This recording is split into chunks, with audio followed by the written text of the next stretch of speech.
Shalom, brothers. This is Yahawah with here in GMS. He is hired servants. I'm going to go ahead and do another lesson regarding doubt and faith. And one or the other is going to cancel out one or the other. All right. So if you have doubt, it's going to cancel out that faith. But if you have faith, it's going to cancel out that doubt. All right. So basically, to the Akim, we want to hold on to faith. All right. That's what's going to keep us or sustain us. All right. And keep us, keep us above water, so to speak. But I want to go ahead and get into these scriptures. Romans 15:4, it says, "For whatsoever things were written aforetime were written for our learning, that we through patience and comfort of the scriptures might have hope." Right, so this scripture is basically self-explanatory. But everything that is written in the scriptures is written for our learning and for us to take example. And it says like that we through patience and comfort of the scriptures might have hope. Because once we come into this thing, it's a learning process. Even to this very day, I for myself, I'm still learning. The elders are still learning. But that's through patience, suffering, and enduring. And when we have the scriptures, the examples of our forefathers that strived for the truth till death, even though they didn't inherit the promise, but we're still living that same legacy, which in reality, it's them back all over again. But we don't know we don't know who's who. We just know that it's the same spirits coming back. There's a thing called reincarnation. That way we can have comfort from the scriptures, might have hope, because this is our only hope that we have on the earth, truly. Everything else is temporal and it's going to dissolve away with the fire. All right, so let me go ahead and get into the next scripture I want to bring out in Matthew chapter 14. And I'm going to go into the story about when Yahawah commanded the apostles to go onto a ship into the, across the sea. And he stood on the shore still to lead the people away, all right, that were following him. And basically it's going to go into that story. This is Matthew 14:22. "And straightway Yahawah constrained his disciples to get into a ship and to go forth before him unto the other side, while he set the multitudes away. And when he had sent the multitudes away, he went up into a mountain apart to pray. And when the evening was come, he was there alone." All right, so it began to become dark, nighttime.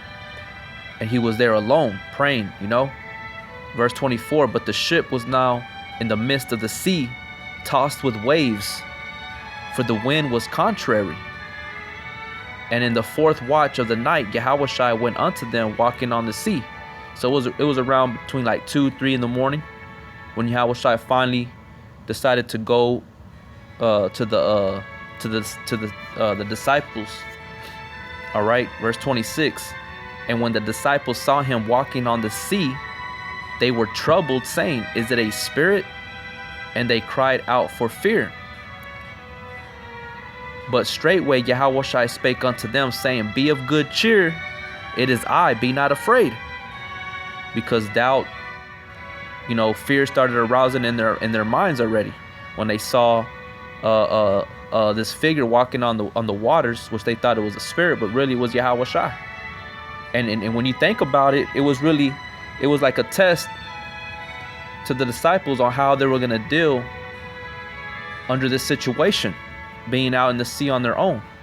All right, because we know the waters represent people, and then we're out here in the world, and we're dealing with different spirits and things of that nature. And then the wind and the waves that are tossed to and fro can come in different forms, such as, our life situations like bills, money, children, women, jobs, bosses, people that you deal with on the highways and the hedges when you're out there doing the work, cars, houses, and everything that the world offers and that once we come into this world, we're immediately attacked with all types of problems.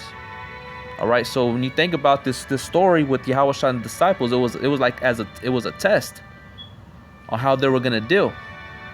All right, then you go into verse 26, and when the disciples saw him walking on the sea, they were troubled, saying, "It is a spirit," and they cried out for fear. But straightway Yahawah spake unto them, saying, "Be of good cheer, it is I, be not afraid." So Yahawah was encouraging them. And Peter answered him and said, "Lord, if it be thou, bid me come unto thee on the water." And he said, "Come." And when Peter was come down out of the ship, he walked on the water to go to Yahawah. But when he saw the wind boisterous, he was afraid and began to sink. He cried, saying, "Lord, save me." See, and then that's where Peter, he had faith, but then as soon as that wind picked up, it became boisterous, meaning that it was become violent. You know, he began to sink because that doubt, that fear arose in his mind, and he cried out to Yahawah, "Save me." All right. Verse 31, and immediately Yahawah stretched forth his hand and caught him and said unto him, "O thou of little faith, wherefore didst thou doubt?" You know, because he asked him, "Why did you doubt? Ye of little faith." You know, even though Yahawah wasn't going to allow him to fall and sink and to perish, you know, that's what the elect have with them, man, is that the Lord ain't going to leave them out like that. He ain't going to let the elect be destroyed in that way. You know, the elect are his elect, the chosen. You know, those are the lost sheep of the house of Israel that he's coming back to deliver. But we have to have faith, you know, and no matter in whatever situation that may come before you. You know, no matter what, whether we see Yahawah or not, you know, we have to have that faith. And even though you sink, even though you fall, you get back up with that same spirit, ready to go at it again. You know, but like I said, it's a learning process. You know what I'm saying? You got to pray for faith. You have to keep growing from glory to glory, faith to faith. You know, and only the Yahawah can give you that. But this is just an example on what Peter was going through. Because we know that through the scriptures that Satan was always trying to sift Peter. You know, Peter was strong and he had faith. But, you know, we're still in these chains of darkness, and we mess up and we get discouraged and lack faith at times. But we have to remember these examples. And this is how we get comfort in the scriptures, knowing that we have to trust in Yahawah to give us those necessities that we need to sustain ourselves here in this wicked world. All right, it says, verse in 32, Matthew 14 and 32, and when they were coming to the ship, the wind ceased. So the ship was like a tower, a strong tower, you know, like a chariot. So this, you know, like the chariots, when we're caught up in the chariots, we ain't gonna be no more afraid and doubting and things of that nature. We're gonna be in complete safety in the chariots when Yahawah returns from heaven. But while we're on earth, we have to sustain ourselves through faith. That's the only way. Because if you have doubt, it's going to cancel out that faith and we're going to begin to sink. But whatever don't hurt you, whatever don't kill you, makes you stronger, right? That's the saying in the world. So we have to go by that. Verse 33, then they that were in the ship came and worshipped him, saying, of a truth, thou art the Son of the Most High. And that's what we're going to be saying in the chariot, man. We're going to be rejoicing, giving all glorification to Yahawah, you know.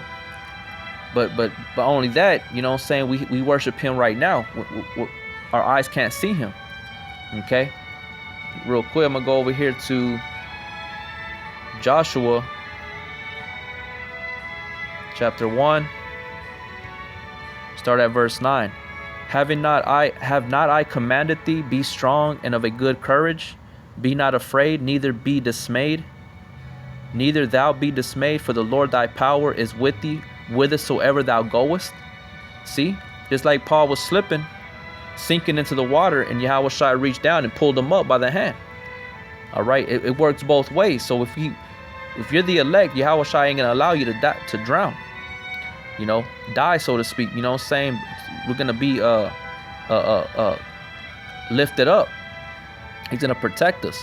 But the point of this video is we gotta have faith, and we gotta cancel out that doubt. All right, the flesh, the lust of the flesh. All right, because like it says, be strong and of a good courage, be not afraid, neither be thou dismayed, for Yahawah thy power is with thee whithersoever thou goest. Just like in Revelation chapter 14, where it says that the 144 follow the Lamb whithersoever he goeth. So it works both ways. Okay. Next scripture I want to bring out is in let's see, James 1:3. It says, knowing this, that the trying of your faith worketh patience. Just like I brought up that story about Yahawah and the disciples in Matthew 14, what I just read. It was like it was a test of their faith, showing them also that if you fall, you sink, don't worry, because I'm going to be there to pick you back up. Just like if we see our son or our child or our daughter fall, what do? We go and help them up. We give them a helping hand to get up. We're not just going to leave them there. Same way Yahawah is. Yahawah. All right, James 1:3 says, knowing this, that the trying of your faith worketh patience. You see? Because through that suffering, through that mess up, that failure, it's making you to become more patient. Through that affliction, through that suffering. But let patience have her perfect work, that you may be perfect and entire, wanting nothing. Because the more you go through certain experiences, the more wiser you become, the more whole you become, the more manly you become, so to speak. You see? Verse 5, if any of you lack wisdom, let him ask of the Most High, that give to all men liberally, and upbraideth not, and it shall be given him. Just like when Paul reached out and said, save me, O Lord, and Yahawah immediately went down and rescued him. And right then and there, it was a form of wisdom being shown to him. He learned from that. He gained understanding that you cannot doubt. When it gets heavy out here, it gets hectic. Yeah, man, there's times we're still in the flesh. We're gonna have emotions that rise up, but we have to remain in that faith. Okay, abide in Yahawah Shem Yahawah. Verse 6, but let him ask in faith, not wavering. That word wavering goes back to doubting. All right, for he that wavereth is like a wave of the sea driven with the wind and tossed, just like that wind in that sea when Peter was walking in. You start doubting, it's gonna toss you around and ultimately destroy you, man.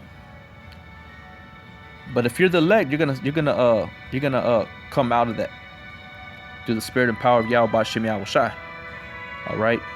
Next scripture I want to bring out, and this will be the last one. 1 Timothy chapter 1:19. It says, holding faith and a good conscience, which some having put away concerning faith have made shipwreck. So we don't want to be those examples. We want to be the examples of our forefathers that endured afflictions, and we count them happy, as it says in James chapter 5. All right. So like it says again, 1 Timothy 1:19, holding faith.